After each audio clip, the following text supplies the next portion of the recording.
আগামী কালকের মধ্যে এই সরকার ক্ষমতায় থাকবে কি থাকবে না তার সিদ্ধান্ত বাংলাদেশের জনগণ নিবে। ওসমান হাদিকে খুনের ঘটনায় জড়িত প্রধান দুই আসামিকে কলকাতা থেকে গ্রেপ্তার করা হয়েছে। আটককৃতরা হলেন রাহুল ওরফে ফয়সাল করিম মাসুদ এবং আলমগীর হোসেন। বনগাঁও সীমান্ত এলাকা থেকে তাদেরকে গ্রেপ্তার করা হয় বলে জানা গেছে। খবর পশ্চিমবঙ্গের গণমাধ্যম এই সময়ের। তথ্যমতে 12 ডিসেম্বর রাজধানীর পল্টন এলাকায় মোটরসাইকেলে আসা হেলমেট পরিহিত দুর্বৃত্তরা ইনকলাব মঞ্চের মুখপাত্র হাদিকে গুলি করে এবং এতে তিনি গুরুতর আহত হন।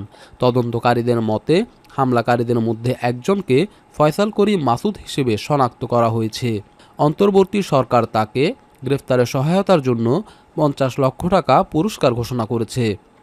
ঘটনার সঙ্গে সংশ্লিষ্টতার অভিযোগে এর আগে ফয়সাল করিম মাসুদ, তার company Apple soft IT limited এবং তার পরিবারের সদস্যদের সকল ব্যাংক হিসাব জব্দ করা হয়েছে।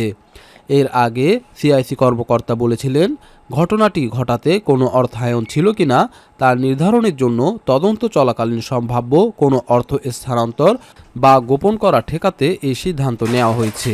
হাদিকে গুলি করার ঘটনার তদন্ত আইন প্রয়োগকারী সংস্থাগুলো চালিয়ে যাচ্ছে, আর আর্থিক গোয়েন্দা কর্তৃপক্ষ এই মামলার সাথে সম্পর্কিত সম্ভাব্য আর্থিক যোগসূত্র এবং লেনদেন পরীক্ষা করছে। এর আগে হাদি হত্যার ঘটনায় থানায় মামলা করেন ইনকিলাব মঞ্চের সদস্য সচিব আবদুল্লাহ আল জাবের।